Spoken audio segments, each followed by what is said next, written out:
Good morning students. Last time हमने exercise 7.2 start की थी, उसके हमने 2 सम्स कर लिए थे। जो थर्ड सम है वो हमने नहीं करना, उसको क्रॉस लगा दो।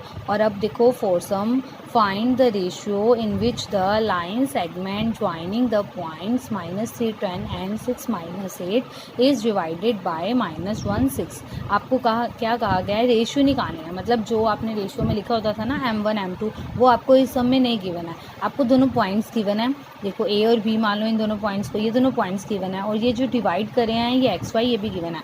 आगे आपको x1 और y1 की वैल्यू गिवन होती थी, x2 और y2 की वैल्यू गिवन होती थी, और आपको m1 और m2 गिवन होता है। आपने निकालना क्या होता था, x और y। इस समय आपको क्या x1 y1 गिवन है, x2 y2 गिवन है, और आपको x और y की वैल्यू गिवन है। आपने निकालनी रेशियो m1 m2 निकालना है। ठीक है, जब भी आपने m1 m2 निकालना है, रेशियो निकालनी है, उस केस में आपने हमेशा के रेशियो को अज्यूम करना है, के रेशियो 1 मानना है। ठीक है, लेट द रेशियो बी के रेशियो 1। अब देखो आपको x का फॉर्मूला क्या करवाया हुआ, x पॉइंट निकालने का m1 x2 plus m2 x1 over m1 plus m2। अब आपके पास x की वैल्यू तो है इसमें, तो आप लिख दो -1 इज इक्वल टू m1 की वैल्यू क्या है k, और x2 की वैल्यू कितनी है 6, प्लस m2 की वैल्यू कितनी है 1, और x1 की वैल्यू क्या है -3, और ओवर में m1 प्लस m2 है, मतलब k प्लस 1।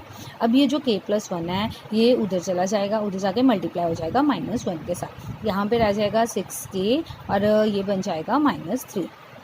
अब देखो ये -1 को हम जब k से मल्टीप्लाई करेंगे तो -k हो जाएगा, और -1 को 1 से मल्टीप्लाई करेंगे तो -1 हो जाएगा। यहाँ पे 6k -3। अब k वाले सारी स्टेटमेंट्स एक साइड पर कर लो और सिंपल वाली एक साइड पे। अब ये -k इधर ही रहा, ये 6k प्लस का है, इधर आके माइनस का हो जाएगा। और ये -3 अपनी जगह पे ही है, जो -1 था वो राइट साइड पे जाके +1 हो जाएगा।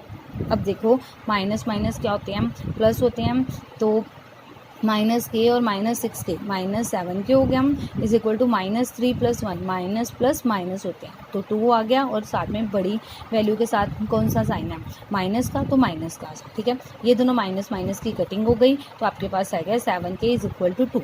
तो k की वैल्यू निकालनी है, 2 अपनी जगह पर है, k यहाँ पे 7 यहाँ पे k के साथ मल्टीप्लाई था, तो 7 यहाँ पे आगे डिवाइड हो जाएगा। तो आपके पास 2/7 रेशियो के आगे 2/7।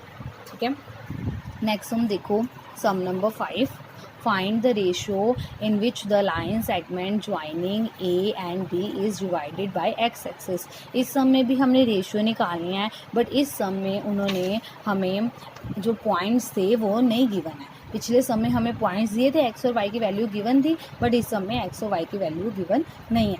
तो और साथ में उन्होंने क्या कहा है कि उसकी वैल्यू निकालने के बाद आपने कोऑर्डिनेट्स भी निकालने हैं। ठीक है, पहले रेशियो निकालनी है, उसके बाद कोऑर्डिनेट्स भी निकालने हैं। तो सबसे पहले हम वही मेथड एज्यूम करेंगे। देखो ए और बी का आपको पॉइंट गिवन है, मतलब आपको x1 और y1 गिवन है। ठीक है, और आपको x2 और y2 भी गिवन है, बट आपको एक चीज़ बताई गई है कि ये किसके साथ डिवाइड हो रहा है, x एक्सिस पे। तो जब भी आपको x एक्सिस का हो तो आपने पॉइंट्स लेने हैं x और 0।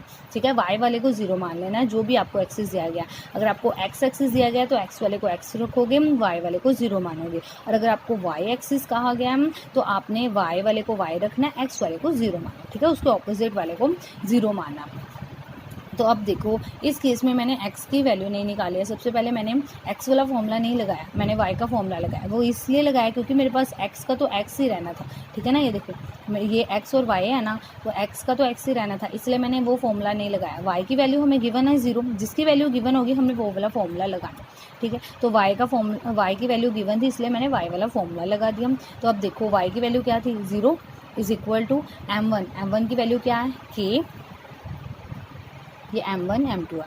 ठीक है, m1 की वैल्यू k है, और y2 की वैल्यू 5 है, प्लस m2 की वैल्यू कितनी है 1, और y1 की वैल्यू है -5, और नीचे आ जाएगा m1 प्लस m2 मतलब k प्लस 1। ठीक है, ये 0 रहेगा, इज इक्वल टू ये जो k प्लस 1 था ये उधर जाके 0 के साथ जब मल्टीप्लाई होगा तो 0 बन जाएगा। ठीक है, तो यहाँ पे रह गया 5k -5। अब देखो ये -5 उधर जाएगा, जब 0 के साथ वो प्लस हो जाएगा तो +5 बन गया, इज इक्वल टू 5k। ठीक है, तो आपने k की वैल्यू निकालनी है, ये वाला 5 इधर अंदर जाके डिवाइड हो जाएगा। तो कटिंग करके आपके पास के की वैल्यू क्या आ गई 1। आपके पास रेशियो क्या आ गई, मतलब ये तो ऑलरेडी 1 था तो ये क्या आ गई, ये भी 1 आ गई। तो आपके पास रेशियो आ गई 1:1। अब उन्होंने क्या कहा है कि कोऑर्डिनेट्स भी निकालने हैं। तो आपके पास y का तो कोऑर्डिनेट है 0, आपने x का ही कोऑर्डिनेट निकालना है ना, तो आप x का फॉर्मूला लगा दो। x का फॉर्मूला क्या है, m1 x2 plus m2 x1 over m1 plus m2। ठीक है, तो m1 की वैल्यू कितनी है आपके पास, k की वैल्यू क्या आ गई अब आपके पास 1। तो आप दोबारा इस डायग्राम को बना लेना या आप k की वैल्यू यहाँ पे पुट कर देना, आपके लिए इजी होगा। जब आप डायग्राम बना के सम को सॉल्व करोगे वो सॉल्व करना आपके लिए ज़्यादा इजी होगा।